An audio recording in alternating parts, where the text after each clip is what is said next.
Selamat pagi, saudara-saudari kekasih Tuhan. Senang kita berjumpa kembali dalam doa pagi online GKI Samanhudi Jakarta. Sebelum kita membaca, mendengarkan, dan merenungkan firman Tuhan, mari kita berdoa. Ya Tuhan, kami bersyukur untuk kehidupan yang Tuhan percayakan kepada kami. Kami ingin mengelola kepercayaan Tuhan itu, yakni hidup kami dengan baik menurut firman Tuhan. Oleh karena itu Tuhan, kami siap untuk menyambut firman Tuhan. Kami membuka diri kami, membiarkan Roh Kudus bekerja sehingga firman Tuhan boleh menjadi berkat untuk perjalanan hidup kami. Kami sungguh siap, berfirmanlah kepada kami anak-anak-Mu ini. Dalam nama Tuhan Yesus Kristus kami berdoa. Amin. Saudara-saudari, pembacaan Alkitab pada hari ini dari Kitab Keluaran pasal 40 ayat 34 sampai dengan 38. Inilah Kitab Keluaran pasal 40 ayat 34 sampai dengan 38. Awan menyelubungi kemah pertemuan. Kemuliaan Tuhan pun memenuhi kemah suci, sehingga Musa tidak dapat memasuki kemah pertemuan, sebab awan hinggap di atasnya dan kemuliaan Tuhan memenuhi kemah suci itu. Ketika awan itu naik dari atas kemah suci, berangkatlah orang Israel dari tiap persinggahan mereka. Jika awan itu tidak naik, mereka tidak akan berangkat sampai pada hari awan itu naik. Sebab awan Tuhan berada di atas kemah suci pada siang hari, dan pada malam hari ada api di dalam awan itu di depan mata seluruh kaum Israel di tiap persinggahan mereka. Demikian pembacaan Alkitab. Berbahagia kita yang membaca, mendengarkan, dan memelihara firman Tuhan dalam kehidupan setiap hari. Haleluya. Saudara-saudari yang dikasihi Tuhan, hari ini kita merenungkan firman Tuhan dari bagian penutup Kitab Keluaran. Sebuah perikop yang mencatat peristiwa penuh makna tentang kemuliaan Tuhan yang memenuhi kemah suci dan tentang tiang awan yang menyertai perjalanan orang Israel di padang gurun. Setelah melewati masa panjang penuh pergumulan, keluar dari tanah Mesir, melintasi Laut Teberau, menerima hukum Tuhan di Sinai, dan jatuh bangun dalam ketaatan, umat Israel sekarang sampai pada momen penting perjalanan menuju Kanaan. Momen ketika Tuhan meneguhkan umat yang dikasihinya itu dengan penyertaan yang nyata. Tiang awan yang dituliskan dalam perikop ini bukanlah sekadar simbol, tapi itu adalah perwujudan dari hadirat Allah, kehadiran Allah yang menemani, menuntun, dan menetap di tengah umatnya. Setiap kali tiang awan itu naik, umat pun berangkat. Kalau tiang awan itu tinggal diam, umat pun berhenti. Ini adalah cara Allah menunjukkan bahwa perjalanan hidup umat yang dikasihnya itu tidaklah dijalani sendiri. Tuhan Allah hadir menyertai, membimbing langkah demi langkah. Saudara-saudari, Allah yang menyertai umatnya di padang gurun itu adalah Allah yang sama. Allah yang hidup dan menyertai kita saat ini. Allah tidak berubah, Seperti kasih-Nya kepada umat-Nya dahulu, kasih-Nya sekarang tetap sama. Kasih yang aktif, kasih yang menyertai dan mendampingi orang-orang yang sungguh percaya kepadanya. Kita sering memandang kasih sebagai perasaan. Bagi Allah, kasih bukanlah sekedar perasaan, tapi suatu tindakan, yaitu tindakan hadir, kehadiran. Ya, Allah adalah kasih, maka tindakan Allah nyata melalui kehadirannya. Kehadiran dalam perjalanan hidup umat yang dikasihinya. Allah hadir ketika kita bimbang, ketika kita khawatir atau takut, ketika kita sakit, ketika kita merasa kehilangan, ketika kita merasa kesepian. Kasih Allah bukanlah kasih yang diam, tapi kasih yang bergerak seperti tiang awan dan tiang api di sepanjang perjalanan umat Israel. Kasih Allah bekerja demi menuntun umat-Nya, menghibur dan menguatkan agar umat-Nya mampu melangkah menuju masa depan. Ketika Yesus bersama dengan murid-murid-Nya, Dia juga menegaskan hal penyertaan Tuhan yang tak berkesudahan. Kita dapat membaca penegasan Yesus itu dalam Injil Yohanes 14 ayat 15 sampai 31. Perikop itu menyatakan janji Yesus kepada murid-murid-Nya yang akan menghadapi perjalanan hidup dalam kesendirian, dalam kesusahan, dalam ketakutan, bahkan dalam penganiayaan. Kata Yesus kepada murid-murid-Nya, "Aku tidak akan meninggalkan kamu sebagai yatim piatu. Aku akan datang kembali kepadamu." Yohanes 14 ayat 18.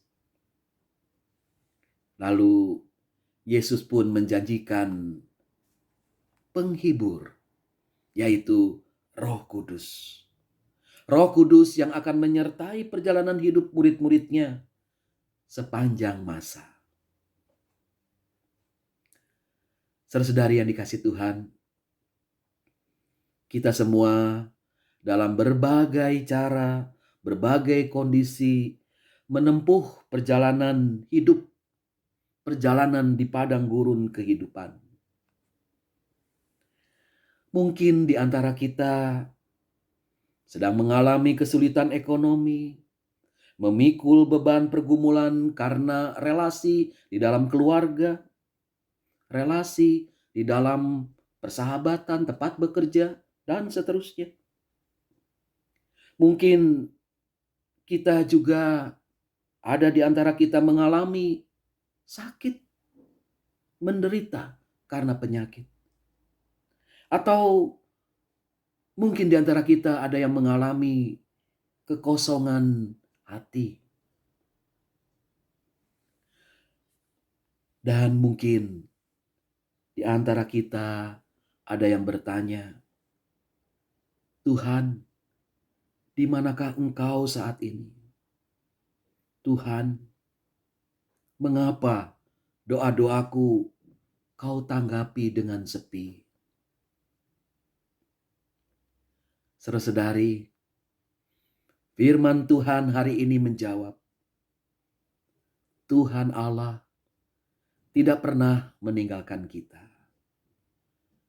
Tuhan Allah hadir dalam kehidupan kita dan dalam bentuk yang selalu baru, walaupun kasih-Nya tidak pernah berubah.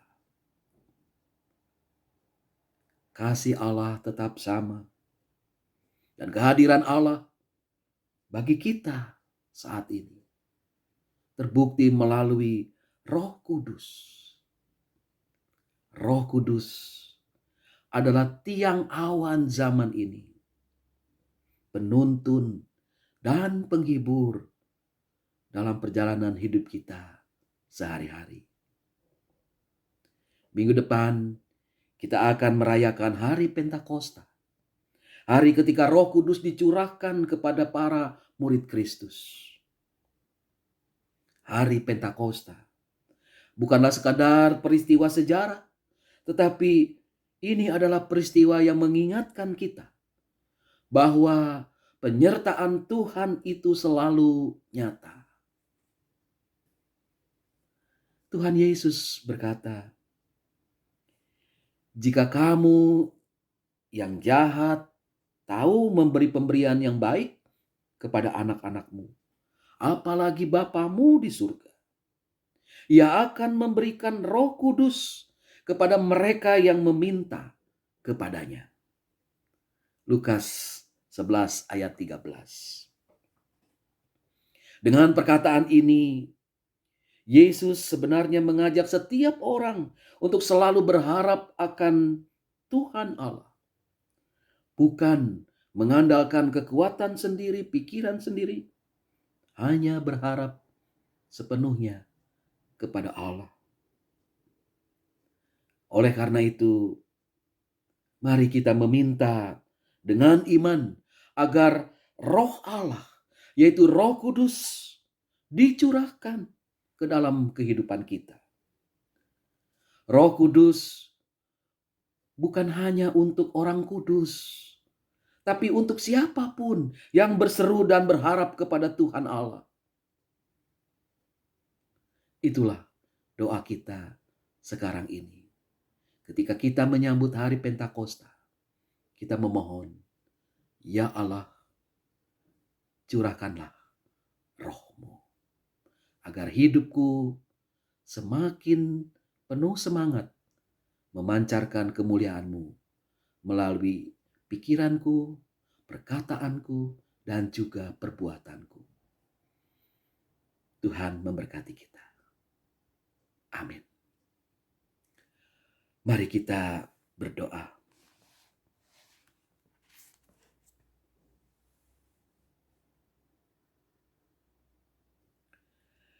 Ya Tuhan Allah, Bapa kami yang setia, kami bersyukur karena Engkau adalah Allah yang hadir, bukan Allah yang jauh, bukan Allah yang diam. Engkau adalah Allah yang hidup, Allah yang bergerak, bekerja, menyertai perjalanan hidup kami, perjalanan umat-Mu dari zaman ke zaman, bahkan sampai kepada kehidupan kami dan selamanya. Engkaulah Allah yang berjalan bersama umat-Mu di padang gurun. Engkau tinggal di tengah mereka dalam tiang awan dan tiang api. Dan kini, ya Tuhan, Engkau hadir melalui Roh-Mu yang kudus di setiap langkah perjalanan hidup kami. Pada hari ini, kami menyerahkan seluruh perjalanan hidup kami kepadamu. Engkau tahu setiap langkah yang telah kami tempuh, baik langkah yang ringan dan penuh syukur, maupun langkah yang berat dan penuh luka. Kami memohon, ya Allah, raihlah tangan kami, tuntunlah kami di jalan kasih dan kebenaran-Mu. Saat ini, kami bersatu hati berdoa secara khusus bagi saudara-saudara kami yang sedang mengalami pergumulan. Bagi mereka yang sedang sakit, ya Allah, hadirlah sebagai tabib yang murah hati. Berilah kekuatan tubuh, penghiburan hati, dan ketenangan jiwa.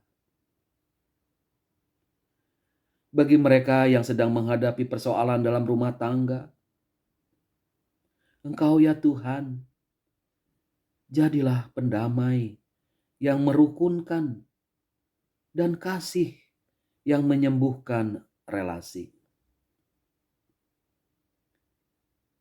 Kami berdoa bagi mereka yang sedang bergumul karena tekanan hidup,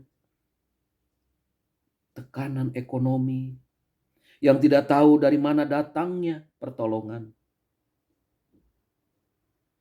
Tuhan, bukalah jalan bagi mereka.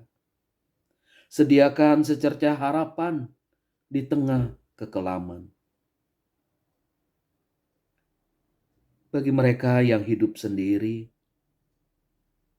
yang kesepian, bahkan di tengah keramaian, Engkau Tuhan memeluk mereka dengan kehadiran-Mu yang lembut. Engkau Tuhan menguatkan mereka bahwa mereka tidak sendirian. Bagi mereka yang disakiti hati oleh orang lain, dikhianati, dilukai, atau diremehkan, ya Tuhan, jadilah penyembuh luka batin mereka. Tanamkan kasih pengampunan, kasih yang mendamaikan. Curahkanlah Roh Kudus-Mu atas kami, ya Tuhan. Bukan hanya untuk memberi semangat sementara, tapi sungguh untuk menjadi penuntun sejati, penghibur yang setia, dan sumber kekuatan di setiap musim kehidupan kami. Berjalanlah bersama kami, ya Roh Kudus. Bukan saja saat kami kuat, tapi terlebih saat kami lemah. Jadilah sahabat kami, ya Tuhan, di sepanjang perjalanan kehidupan ini, dalam terang maupun dalam gelap. Kami percaya Engkaulah Allah yang dahulu, sekarang dan selamanya. Allah yang menyertai umat-Nya. Dalam penyertaan-Mu itulah kami menemukan harapan, kekuatan, dan semangat hidup yang baru. Kami panjatkan doa kami ini dalam nama Bapa dan Anak dan Roh Kudus. Amin. Saudara-saudari kekasih Tuhan, demikian doa pagi online kita. Kita percaya Tuhan selalu hadir dalam kehidupan kita. Selamat menempuh kehidupan hari ini. Tuhan memberkati. Bagi Bapak Ibu yang memiliki pergumulan khusus dan ingin didoakan, bisa menghubungi rekan-rekan pendeta di nomor berikut.